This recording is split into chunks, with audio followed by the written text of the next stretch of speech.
สบายดีเด้อทุกคนสบายดี ได้เหรอ เจ้าอวยพรแหวเนี่ยมันเกิดแหว ฮัลโหลมัม อวยพรแหวในแม่ไอโซอวยพรแหวในตี้ ขอให้แฮวสุขภาพแข็งแรงเนาะ อืม ร่ำรวยเนาะแล้วก็ขอให้แฮวเพลงดังๆเนาะ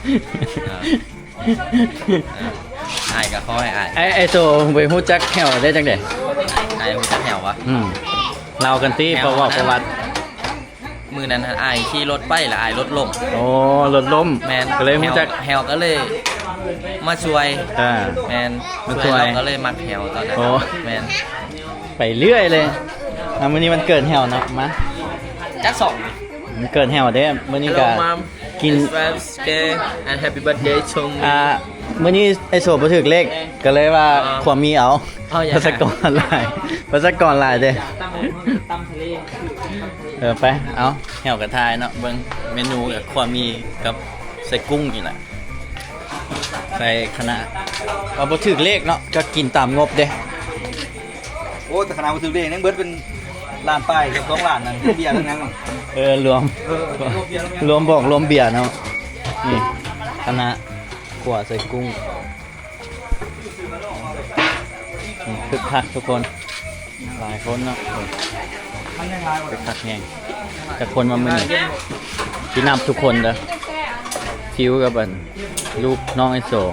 3เด็กน้อย3 4 5 6 7 8 9 10 11 12 3 4 5 6 7 8 19ก็พอประมาณ19ประมาณ19คนไล่เป็น20ไปเอาอะไรประมาณ20คนเฮียอีพอเปิดเพลงแฮวอีกว่ะมันเกิดแฮวได้นี่โอ้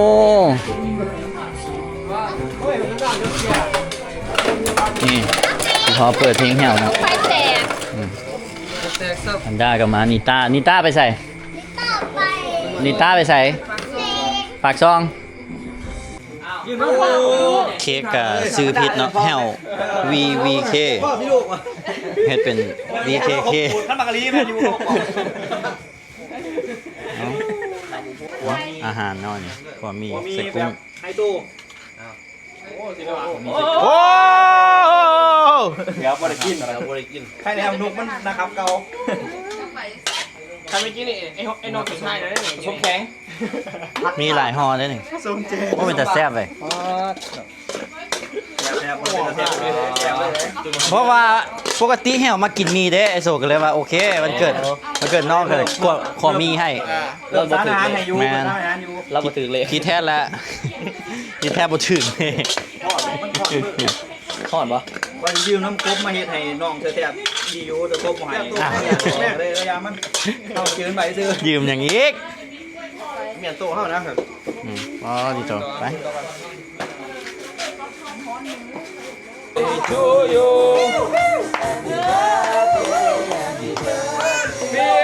เบาเลย ไปหนึ่งดาว ฟิวถ้าไปนอนเนาะฟิวแต้ไหมไปโอ้หน่อยหนึ่งก็เอาวะ หนึ่งดาวนะ เอาวันนี้ฟิวก็ไปนอนทุกคน9:30ละ9 โมงฟิวนอนละทุกคนไปกินบ่ ไปนอนนะ กินบ่บ๊ายบาย ไปบอกแน่ ไปกล่องไหน เอาผักแก้มบอกแกเฮาแน่คิดแน่ เอาไหน เกิดเรา พร้อมไหน เอาไม่ใช่น้อง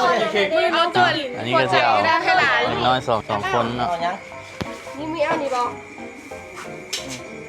ไปไปนอนบอยก็ไม่ใช่ดิบอย กินเลยมาดิย่างดิ เอาเลย ฟิว โบเขาสิกินตัดไม่ให้เด็กน้อยกันสิ ถ่ายหูปก่อนไหม ถ่ายรูปก่อนฟิวออกมาถ่ายรูปก่อน ถ่ายหูปร่วมเหรอมิ้วมามิ้วร่วมจะเอาบาทนะ โอ้หลายคนเนาะสาวคนโอ้ถ่ายกับแพนก่อนไปถ่ายรูปนู่นทีมงานเต็มเลยทุกคนเลยนิต้าไปปักซองเอาถ่ายรูปนะถ่ายรูป มาทานก่อน นายเนาะเป็นทีมงานเนี่ยนี่ยังบ่ครบได้นี่ทุกคนกันมาครบไอ้น้องนี่แห้งหลาย ได้เบื้องนั่นเบื้องนั่นได้เบื้องนั่นน่ะ ไม่เดี๋ยวนี้เด้ ลิขสิทธิ์นะ อะไร ขอปิดเพลงก่อนดู พอกำลังม่วนคนเดียวพอวะ เพลงก่อนดู ปิดเพลงก่อนพอเลย อีพอเราเต้นคนเดียวเลย เอาว่าพ่อปกเจ้าเอาไปเลยลูกสาวลูกพ่อ อีพอ เอาเริ่มเพลงเอา เพราะว่าเพลงติดลิขสิทธิ์ ไหนน้อง อีพอก็เอาเสียงลงค่อยๆเอามา เป็นยังได้ยินอยู่ใช่ไหม กันยังเข่าไม้อยู่เลยนี่ พ่อ โอ้ยเพลงเรื่องไหมใช่ แล้วว่าเพลงนี้เขาเตี้ยนี่ ขอปิดเพลงเลยพ่อ ไปดึงสายไวไฟรถจบเลย เดี๋ยวมาซีมมือให้โชว์บางทุกคนผมนี่ กดเต็มอยู่บนนี้ก็ได้ อีพอได้ไลน์ เอาจานอีกค่อยยังหัวจะบอกให้ค่อยกระตัดอยากให้ ครับ จาน ผมนี่จะกง เพลงครับ เพลงพวกเขาต้องให้จัดเสียงรบกวนให้มีไมค์จ้ะ เนี่ย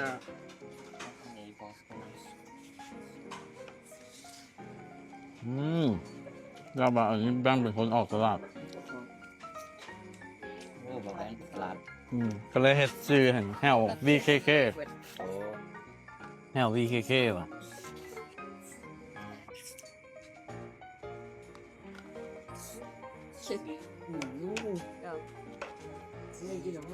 กินน้ำกันก็ได้ไม่ต้องเฮ็ดคนละจานมัน อันนี้เอาไปผู้แม่นั่นไปบุ้มี เรื่องไอ้น้องเขาเลย จานเดียวเราบ้วงตากันกัน แบบนี้ได้ป่ะ ปั๊กเนี่ย แม่นง่าย จึงบ่ได้จาก เซ็กแสบเนาะ หรอ เค้กมันอ่อน เค้กต้มมั่วเลย ป้าอุดไอโซซาตั้งใจขอมีกินเค้กก่อนเสร็จเบาแฮวโอ้ คนห้องกันว่ะ แฮว VKK อันนี้แม่ไหนได้เท่เด้ก่อนอื่นก็ขอบใจเนาะขอบใจทุกคนขอบใจยุทธขอบใจแล้วก็ เสียงให้ แล้วก็ ขอบใจเฮลส่งไปบักแฮวมันต้องดีใจขนาดแล้วมัน เฮลวีเค้กเฮ้ ได้ปะ แต่อยูอเมริกาเด้ ได้ปะจอ ได้ครับ ได้ปะ บักแฮวก็เลยน้ำตาไหลเลย เอิ้นซื้อมันผิด ถึงปะ บ่ พอดีแล้วแม่นเอลวีแกลเอลวีแกล เอ๊ะเบ๊ะ ขอเสียงตบมือดังๆให้เฮลวีเค้กนะไอ้เท่ก็มั่นใจ ครับ ลงมา เอาไปไว้ บักบอมมันตายคลิปอยู่ เขาไปไหว อยู่หลังเวทีป้อมก็ตกใจ เอ้าเฮลวีเค้กอ้ายก็อยู่หลังเวที ตาย เหี่ยว ได้ก็เยอะ เอ้าเฮลวีเคมาทำไมพวก FC นะพวกยูลุมนะพวกยูลุมเหมือน FC เขาก็เฮลวีเคเฮลวีเคตาคอยเบ้าเฮลทุกคนเบ้าวีเคเฮลวีเค โอ้ยจะไปสมบูรณ์เนาะ คือที่ไทยบุคคลได้มากเจอกันอยู่นี่เนาะทุกคนเนาะก่อนจะไปต่อเพลงใหม่ที่มีสิ่งหนึ่งเนาะพี่จะขอบใจน้องไส้เป็นโปรดิวเซอร์เป็นบีทเมคเกอร์เนาะที่เฮ็ดเพลงของเขาเดี๋ยวมาหอดซึ่งวันนี้อยากได้ผลงานมาสู่ทุกคนเนาะแต่ปีนี้น้องไส้วันเดี๋ยวมาอยากฟังเสียง FC ดังๆให้น้องไส้ดีใจเนาะว่าเขาจะถ่ายคลิปวิดีโอเพื่อให้ทุกคนแบบพี่นาส่งเสริมแล้วก็ซัพพอร์ตให้น้องได้มากพี่นาเนาะซื้อแฮลวีเคเทสิว่าแฮลทุกคนว่าวีเคได้บ่ Me say hell, you say we can. Okay, 1, 2, 3. Hell, hell, hell. Thank you so much, everyone. Okay. นักตีเดินเตียน เฮลเฮ็ดเพลงกันให้ไอเท่เด้คนบ่ถึกหักเด้แล้วก็อยากไอเท่จะขอบใจเฮล แต่ว่าซื้อประเทศ BBK ทุกมึงคือแค่กูฟิตนี่แหละ เอา ว่าจะซื้อสุด ว้าวจะเห็นได้เล่นได้จังเห็นแบบเล่นได้ นะมีแต่เมนูกินนะกุ้ง โอ้คือความ เจ้าซีฟู้ด มาเด้อทุกคนมาเด้อ ข้าวแรงตอน9 โมงครึ่ง อันนี้ของนี่ สดดีนะ พุ่งชนไหลกลับมาแต่ไทยเลยทุกคน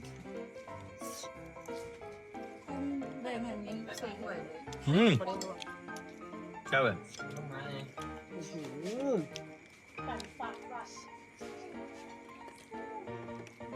เจ้ากับแบ่งไว้ผมไปตัว แบ่งกันแล้วเอากินตามุก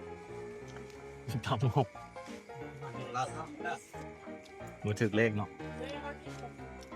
เดี๋ยวมีซีฟู้ดแล้ว สำเนียงคือเบิร์ดต้องทำร้านเนี่ย มันร้อยกว่าเนาะ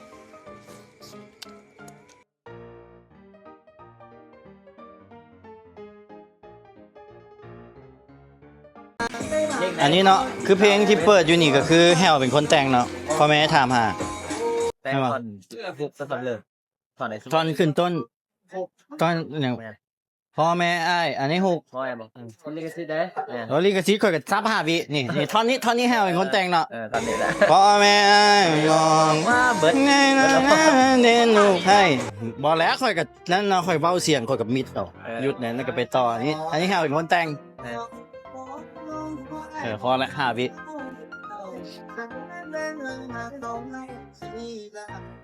โอ้หน้าเงาวะ เพราะว่ามันไซส์สีจัด ชีจันโอ้หน้าขาวเว้ยตะคอเลยอะวะ แถมเสริมก็ด่าคนละสี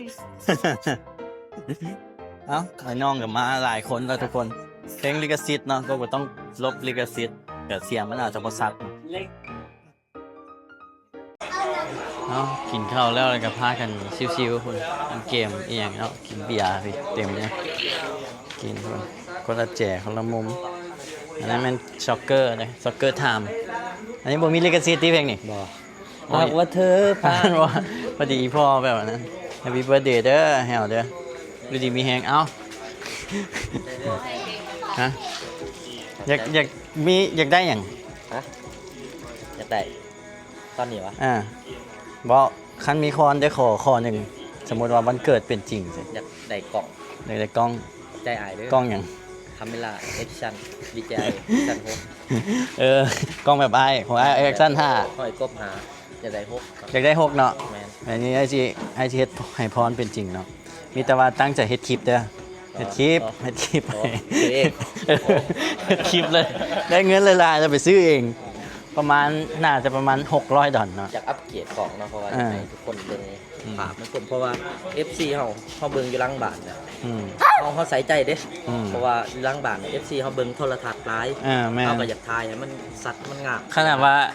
แฮวมีกล้องเลยได้กล้องจะมาของแฮวจะเป็น Insta แม่น จะบ่แม่น DJI แม่น GoPro หั่นมันสิว่ามันตกละมันเป็นแบบถ้าเทียบเป็น Nokia แหละ สตาร์มันดีกว่ามันก็ได้ มันก็ได้อยู่แต่อันนี้มันขาดก่อน แม่นเขาจะอัปเกรดให้ FC เขาเบิ่งสบา อ่ะ ยขึ้น ฟังเด้อมัม มาก็เป็นย้ำมาเดียวมีแต่ฝากเขาไปเบิ่งคลิปกับพ่อแหละ แมนมีแต่ เดี๋ยว ตั้งใจเฮ็ดคลิป มื้อละ5คลิป สมมุติ โอ้หลายคน FC เบิ่งบ่ทัน เอ้าสมมุติว่า คลิปละ5ดอนเด้ ด้วย รวยเฮ็ดเอามื้อละ5คลิป เอา1,000คลิปก็ได้แล้วเด้ เราได้เราตกเก้าแล้วก็ขายเขา2,000 2,000คลิปโอ้บางนี้ก็พร้อมสานต่อเนาะแม่งก็พร้อมสานต่อเอาอย่างเดียว เอาบ่ล่ะเดี๋ยวสารให้ เอาแล้วแม่มันก็ขึ้นบินไอโซเลยมันก็บอก วิลลี่เถอะได้ ไอโซ ถ้าถึกเลขก่อน และเดี๋ยวเจอกันในใจจะทายกันไปแล้วโซนี่เฮ็ดโซนี่แต่ว่ามันหนักกว่า แล้วแฮว คุณภาพดีเด้แต่ว่ากลับเวียงไปแล้วก็เงียบกิ๊บ แม่ เก่า กับเบียงไปเบียงเพราะกับเบียงสีขาวไปไทยเลย ไว้ บ่ทาเด้ บักนี่บ่มีพาสปอร์ตอยู่มื้อนี้ไปนำบ่ได้บักนี่ รับยังเมื่อไหร่ มือพร้อมกันนี่แหละ ก็พร้อมกันเนาะเฮา หลังตอนแรกว่าสิกลับแต่ท้ายเดือน5แต่วันนี้ว่าไอโซกับอันนั้นมีงานอีหยังแหน่กลางเดือนมันกลางเดือนถึงจะกลับเนาะอยู่ดีมีแฮงเนาะโปรดิวเซอร์เนาะเพราะว่ามี ที่มาอวยพรวันเกิดเด้อ อืม เพ เพราะว่า วันเกิดเด้อ มีเพลงใหม่ได้แฮวเป็นโปรดิวเซอร์เฮ็ดบีทให้2เพลงเนาะ เด้ อยากได้หยังบ่เพลงดังเด้เพลงดังซื้อให้ ตั้งกล้อง ถ้าตะกอกฮักโอ้ยนะไปฮัก เดี๋ยวไอ้ซื้อรถให้ดอก เฮาบ่สมกันหรือว่าเจ้าอยากไปสมปู เพลงนี้ดังนะ เพลงของเฮานี่นะ เพลงดัง จากได้หยังพอล้านวิวเดี๋ยวได้50 ล้านเฮาหาร3ปั่นเด้ เพลงตัวอัดเหมือนวะ แมน โอ้คอมตกหนัก คัน เลย บอก ไป คันได้ในร้านวิวนี่ ไฟลบนะฮะ ได้ล้านวิวแล้วกับ ไปไทยแล้วเป็นชื่อเด็กเอ็นนะ ชื่อเด็กเอ็นมึงมีพาสปอร์ตมึงเอาเงินไปเฮ็ดพาสปอร์ตมึงก่อนไป นั่นแหละบอกคันเพลงแตกร้านเนี่ย เออมันคือเอากล่องตอนจ้า มี เราจะ มีแต่ว่าตอนนี้เอาซ่องให้มันผ่านก่อนซะแฮปปี้เบิร์ดเดย์เนาะปังๆเนาะเฮ็ดเพลงกับส่วนหลายจะโอ้เพลงลิขสิทธิ์มาอีกแล้วอ่ะ thank you เสีย everyone โอเคเอาแฮปปี้เบิร์ดเดย์เด้อ thank you everyone hello mom เอาเฮาสิไปนอนพุ่นเนาะเดี๋ยวพวกเขาอยู่นี่เด้อเฮาไปนอนบ้านบิ๊กใหญ่เอาเพลงลิขสิทธิ์มาแล้วทุกคนเฮาก็กลับเลยเนาะอวยพรในตี้เจ้าก็ โอ้ยอวยไปแล้วมาเซ็น สวัสดีโปรดิวเซอร์เจ้าไหนคำเป็นอวยพรคำอวยพร ขอให้แฮวเฮ็ดเพลงให้หลายอีกจะ2-3 เพลงเด้อกับเบียง พอเพลงมันเป็นอวยพรเลย อันนี้ขอ อันนี้มันจ้างแล้วนี่นะ ขอให้แฮวสุขภาพแข็งแรงเนาะ อืม เจอคนได้แต่คนดีๆคนบ่ดีก็ให้ออกไป มีแต่คนดีหมดอยู่ แม นี่ นก็คืออาจจะเป็นไม้ เจ้าแหละสิยอม มือเห็นไม่ออกจากไม้เดียวเลยเนาะ หายไปเบิดนอนเหลือแต่บักแค่วคนเดียว หรือว่าคนที่บ่ดีไม่ได้แฮวเดี๋ยวบางทีไม่แฮว บางทีมันหายไป เพราะว่าเขาดีไปทุกคนดีในนี้ แม่นเลย อาการเงินคำไหลมาเนาะ คือบอกอวยพรให้เพลง ไอโซไปดนๆเด้ออย่าสุทีมไอโซเลย เนาะเมื่อกี้นี่ข้างเนาะบางทีมันเบิ่งคลิปนี้มันให้เด้ ถ่ายคลิปใหม่ป่ะ บางทีมันให้เด้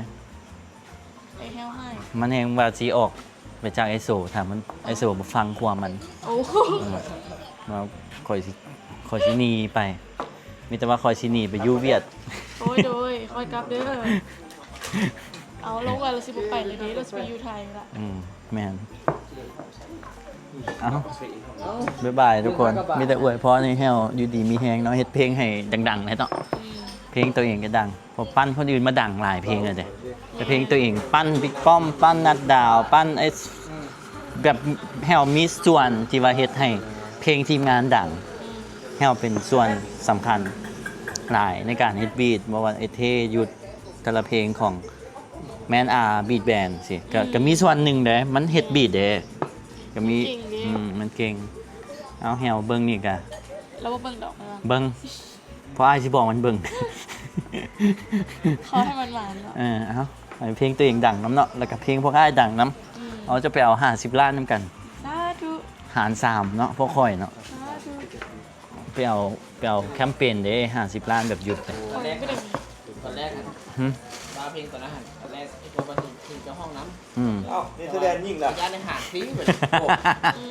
ไอ้ตัวย่านในเงินน้อย อืม เลยว่าโอ้พ่อเดี๋ยวมึงบ่ได้เงินหน่อยเลย โอ้คิดถึงซะเนาะ บ่ค่อยคิดแต่งให้เจ้าเพลงหนึ่งโอ้ค่อยเว้า1 นาทีมันกลายแล้วบ๊ายบายทุกคน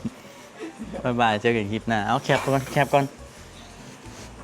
1 2 3แต่ หลอกอีก มันต้องยกนี่สิเด้ บ๊ายบายทุกคน เท้าอันนี้